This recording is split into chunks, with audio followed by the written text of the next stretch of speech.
Hello, happy Friday. Coach Nadia K here. I hope you guys are all doing well. I know many of you are on your way out from work, and I wanted to take advantage of that and pop in here and share something with you guys because I've actually been getting a lot of emails and a lot of questions regarding specific social media strategy. And the question remains, how do you get more visibility, right? How do you get more followers? How do you get more engagement? Social media is like crazy effective. Facebook, Instagram, Twitter, if you use it strategically. And I'm seeing a lot of mistakes across the board, and I kind of just boiled it down to the top 5 mistakes. So if you're doing any of this, you can stop. And it might be the reason why maybe you're not gaining the following that you've been expecting to gain, or maybe getting the engagement you've been expecting to get. So if you want to share this out, that would be awesome. And for those of you that don't know me, my name is Nadia Khalil. I'm a business and wellness coach, and I work with multi-passionate entrepreneurs in the beginning stage and idea phases of their business. And I help them get seen, paid, and heard online by using digital marketing strategies. So today I want to cover 5 mistakes, and hopefully you are making some of them, because if you correct it, then there's going to be improvement and you're going to see a shift in your actual strategy and in your results, okay? Just sharing this out with the peeps in my Facebook group. All right, all set. So the first mistake is consistency. If you are First of all, choose 2 platforms, okay? And then on those 2 platforms, you have to be super consistent. You have to invest a lot of time if you really want social media, if you really want to have a successful online business and you're using social media to grow a following and to possibly, increase sales, you have to be consistent, right? So it's not replace it with like in-person interaction, right? If you don't see somebody often, you're not even going to think to buy from them. You're not going to think to label them as the expert of something. So you need to be consistent. You have to make sure you're showing up in a manner where if you're missing and you're MIA, people are going to be like, where is she? So I mentioned this last time. I think I mentioned this in my Facebook group. But I do, CoachNadiaK.com. CoachNadiaK.com. I said that really fast. So this is the thing, right? It was a couple weeks ago. No, it was a couple months ago, actually. I'm lying. I wasn't online for like a good 2 weeks, and I was visible, but not as much as I usually was, and I wasn't on live, and I was getting messages like, where are you? Where are you? People were asking me that. So that is a good indicator that you're consistent on social media. If you're really looking to build a solid tribe, because that's what's going to make it effective, is if you have a solid following of raving fans that actually love you. Now, for them to love you, you have to be consistent. Awesome, Rich. So you have to be consistent, guys. You have to make sure that you're willing to invest a whole lot of time in the 2 platforms that you pick. I always recommend just pick 2. Pick 2 and nurture the ish out of them. So when I say consistency, oh, thanks, Rich. So when I say consistency, I don't mean like make sure you show up every day. I mean, make sure that at least in your strategy, social media strategy plan, there is at least one day in time where people can expect you. Okay? So, for example, my email list, they know to expect an email from me every Tuesday at 10 a.m. So find where is the best day and time for you to have like that solid in place consistency plan, so that people are going to know you're going to show up in this way via this platform at this time and this day every week. Okay, so that's the first mistake, is that people are not consistent. They're very sporadic. I see a lot of very sporadic posts. I see, a ghost town for a week, and then you pop out of nowhere and you're wondering why people are a little bit confused by you. So be consistent in your social media strategy. Show up a lot. All right. The second big mistake, you're revamping your social media strategy. So what social media platforms are you using, Rich? So type that in while I talk about the second tip. So the second tip is you're being fake as hell. The second mistake is you're being fake as hell. That's the truth. That is a big one. And honestly, it should have been number 1. But the lack of authenticity is a huge social media mistake. If in your strategy, all you're doing is posting a whole bunch of nonsense, that does not, Twitter and Instagram. Oh, I love Instagram. I love Instagram. Are you in my Facebook group? I did a huge training video on Instagram, but it's in my private Facebook page. So if you want to go to that, it's bit.ly/the Biz Builders Lab, right? So the second one is authenticity. Now, nowadays, nobody likes fake ass people, okay? When it comes to social media, if you look at the heavy hitters, the influencers that have a large following and that actually have fans that really love them and trust them and that buy from them, it's because they're authentic. It's because they are themselves, okay? Now, when I say authenticity, I'm going to be even more specific. Like, I don't even see enough stories. Guys, I'll put the link in the comments. If somebody could put it in the comments, it's bit.ly/the Biz Builders Lab. And you guys can just pop right in over there. Okay, and then you'll opt into my list too, and I send out content every week, like tips and strategies for you guys. So that'd be good if you do that. Okay, so authenticity. I see, to be more specific, I see that there's not even an effort in terms of sharing your story.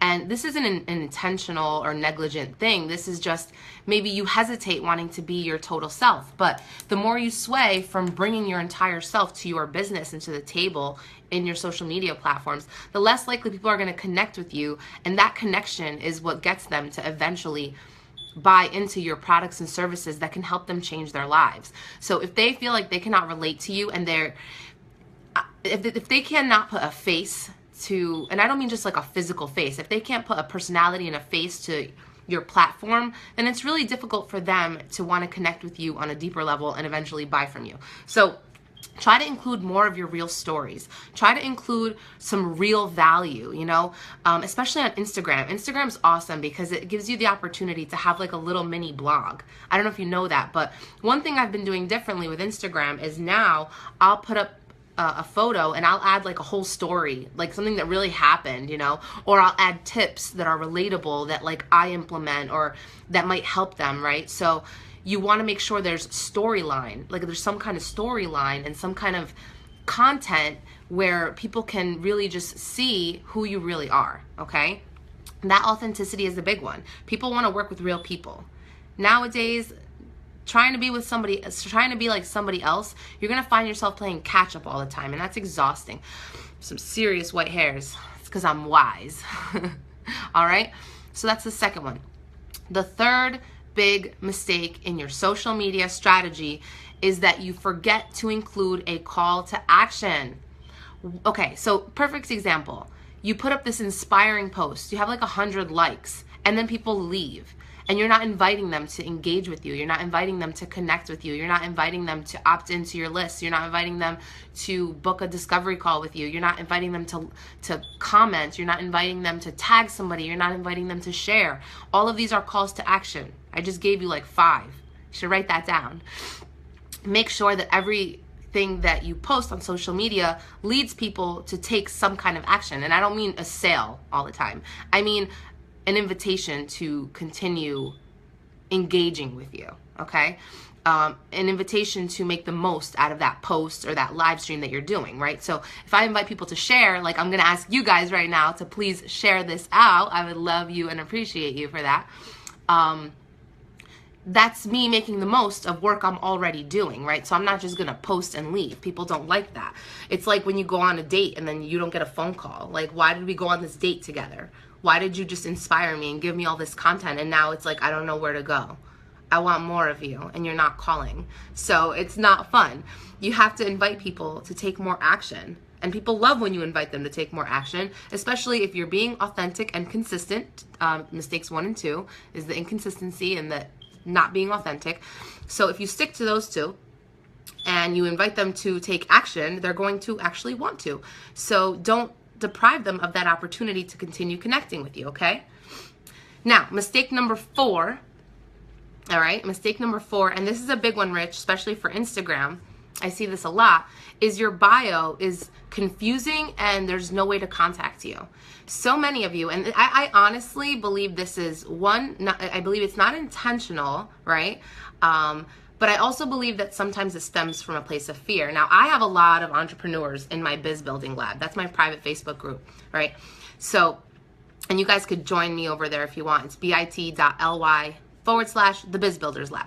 Now, I have a lot of entrepreneurs in that group, and when I go to their Facebook page, they don't think I notice, but I notice. There is nothing about their business on there. There's nothing about what they do. And a part of the reason they do that is because they're scared to really put it out there. They're scared to look like an imposter. They're scared to look like a fraud. They have, you know, that whole phrase, who do you think you are, playing on repeat in their mind.